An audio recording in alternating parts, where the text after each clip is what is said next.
Okay, so we are finally ready to get right on into the swatches. So what I did was I put down a strip of black matte star ink because it's my favorite. It's matte and it doesn't smudge or budge once it's set. And now we're going to go ahead and do some swatching together. I put this here to white balance the camera and also give you a frame of reference. So the first color I have here is lemon yellow. PY3. Okay, we can see the opacity there. Now that is 4 stars rating. This is Hansa Yellow Light, so you know, I don't know. In mass tone, I believe it's 4 stars, but watch out for those tints. And I think that's brighter than the Daniel Smith just right off the bat. All right. Now, normally I'm going to leave a timestamp, by the way. I'm thinking of it now, but later on when I edit this, I'm going to leave a timestamp so you can skip right to this juicy bit if that's what you want. This is Permanent Yellow Light, PY154. Now, what I was going to say is usually I like to work from dried cakes of paint. I'm going to put a little bit more up here, make it very kind of thick so we can really see. But I'm just going to swatch them fresh because you might not work from dried cakes of color. I have 2 containers of water off to the side. And I also want to know how these glaze. That's very, very important to me too, because I use a lot of glazing in my watercolor.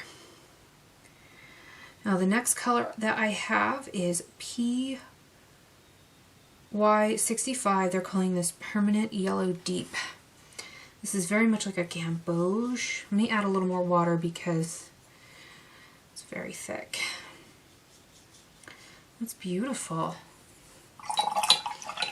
Now, I have to say, as I was going through and setting up this palette,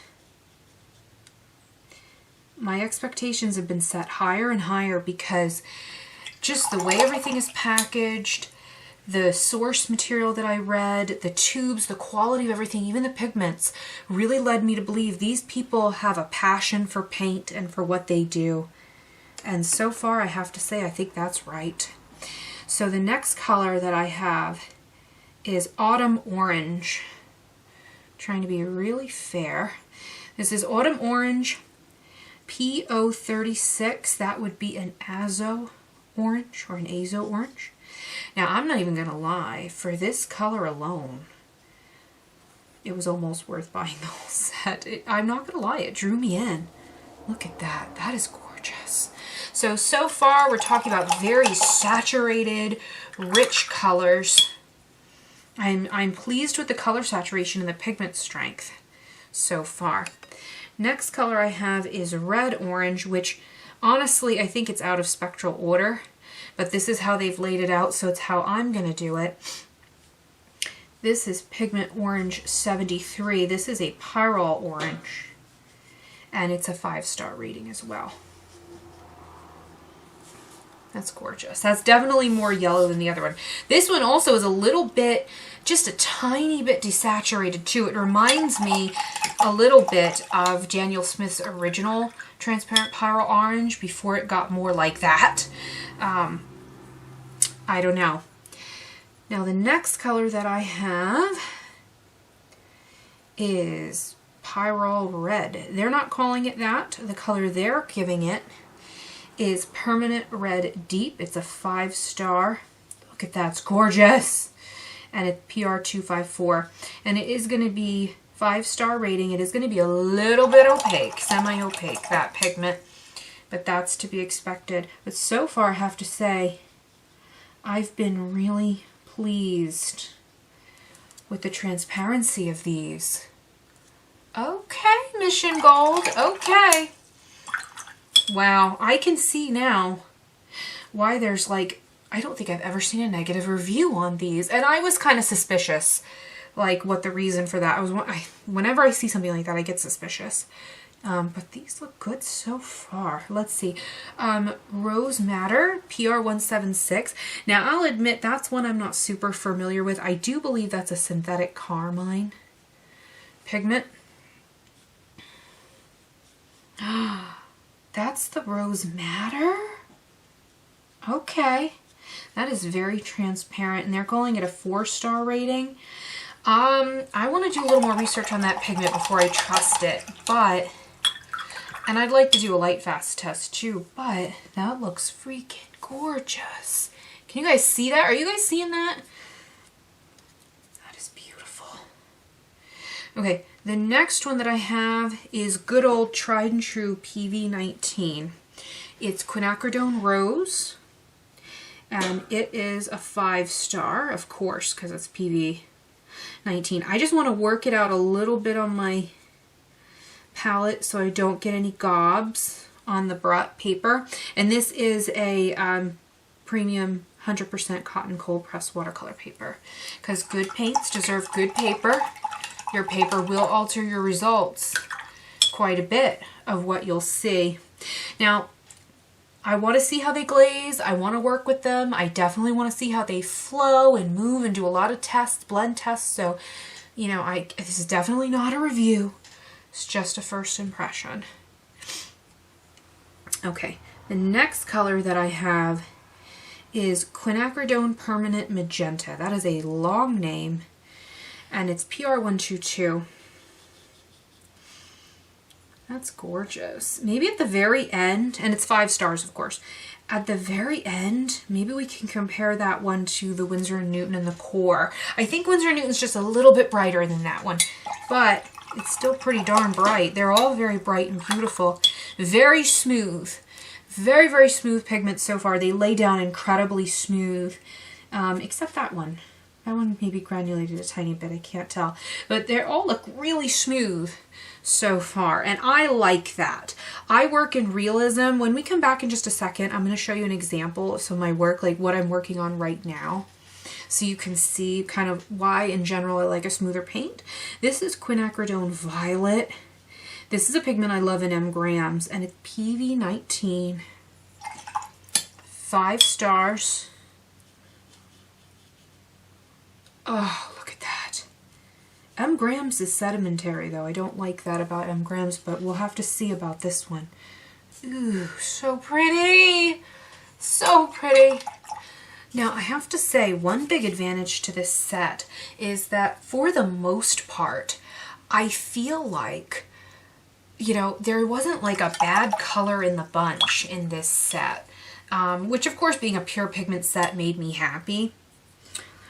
Let's see, what else do we have? We want Dioxazine Violet. That would be the next one. But, you know, a lot of the time when you get prepackaged sets, there are so many that I would reject. And not the case in this one. Now, yeah, personal preference, I did not choose to use the cobalts, but I think most people are going to love those cobalts. And they're not like being cheap with their set either and giving you like, you know, only the cheaper Series 1 pigments, for example. I mean, to get 3 cobalt colors in a set, that's pretty generous, I think, of them, especially for the price point in this one was like $60 on Amazon. That is Dioxazine Violet is PV23, and they're calling that a 3-star rating, which seems really, really fair and overly fair maybe, because I think a lot of brands would make that a 4 or 5-star. It depends greatly across the different brands. Like M grams, I think, is completely light fast. It just depends manufacturer to manufacturer. So if you're selling your artwork, make sure that you check. Do your own testing. So the next color that I have is Cerulean Blue. Now they're calling this Cerulean Blue, but it's really phthalo blue-green shade. It's PB15 /3, and it's a 5 stars. That is the green shade of phthalo blue, and it's just gorgeous. Like, look how saturated that is.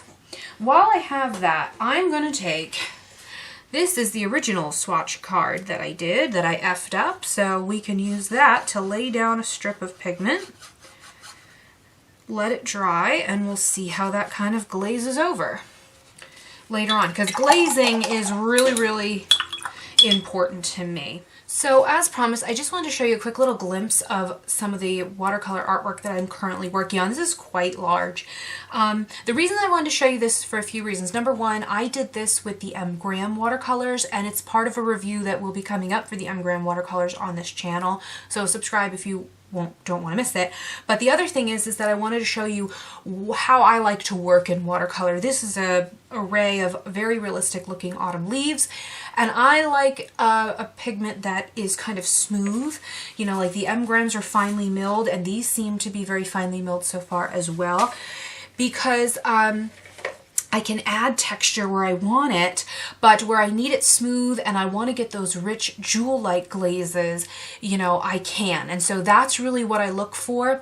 So when I put this Mission Gold paint to the test, you know, this is the type of work that I want to be able to achieve. Realism, vivid colors, jewel-like glazes, and so I definitely want to put these Mission Gold paints to the test to see if I'm able to achieve these type of results. So the next color I have, they're calling Phthalo Blue, is actually Phthalo Blue Red shade.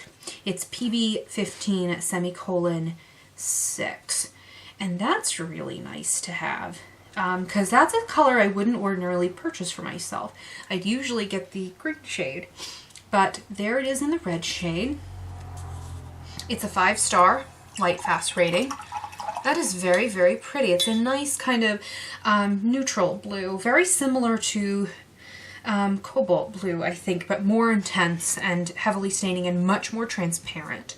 So that's another thing I look for in watercolor. That's very important to me, is the transparency, which is really the reason that one of the major reasons I don't use cobalt. So here's Ultramarine Light. This is a 5-star pigment. It's PB29. It's just pure old ultramarine blue. Now they have another ultramarine, I think Ultramarine Deep, and that one has the violet, ultramarine violet added to it. So I would definitely go with this one if you were thinking about picking up a couple tubes just to try. Yes, okay. Now the next one that I have here is, they're calling this Viridian. It is PG7. This is actually not real Viridian, but rather phthalo green blue shade, and it's a 5-star. Everything here is 5 stars or 4 except for that dioxazine violet, so I'm super satisfied with that. Seeing a lot of phthalo pigments, a lot of pyrrole pigments, which are very expensive. In many cases pyrrole red's more expensive than cadmium, so that's really nice to have. So that is the Viridian. And then the next one they have is called, in my palette at least, is Bamboo Green. Now that's such a cute name. I love that. This is actually another phthalo green. This is Pigment Green 36. This is phthalo green yellow shade. But they're calling it Bamboo Green. That's super cute. Hey, I don't care if they call it baby poo green. As long as it's light fast and it's artist quality, your girl is happy. Let's see, should I kind of build that up a little bit more maybe? I don't know. Now phthalo green yellow shade, in my experience, is never going to be quite as saturated. It's a little bit lower tinting strength than your phthalo green blue shade, but certainly not like light by any means. So here is Green Gold PY150. I'm noticing, and this is common for Green Gold, I think, in general, which I don't think this is actually Green Gold. This is PY150. I think this is Nickel Azo Yellow. Isn't that what PY150 is? I have to compare it to my M. Graham's Azo Green or Green Gold. Yeah, Green Gold is usually PY129. And that's not Green Gold. That is Nickel Azo Yellow, I believe. But that's absolutely fine. Doesn't bother me at all. Here we have the Yellow Ochre, which this is really, I hate to say it's not Yellow Ochre,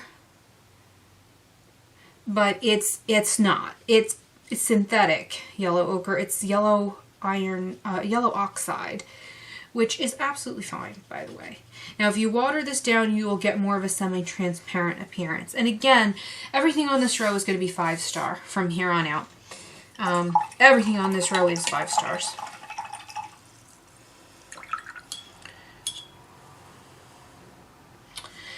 We have Burnt Sienna number 2, which is PR 102, and I'm excited for this one because I do believe that this is usually considered orange iron oxide. Red iron oxide is PR 101. So this, I think, is the orange version, PR 102. And I'm glad they gave us this over traditional burnt sienna because it's very transparent. I would have taken a red iron oxide as well. And just for comparison purposes, here is Core by Golden, PR 101. Oh, that's transparent red iron oxide. Transparent brown iron oxide, I'm sorry, but it is red iron oxide. Do you see how much redder that is compared to the PR 102?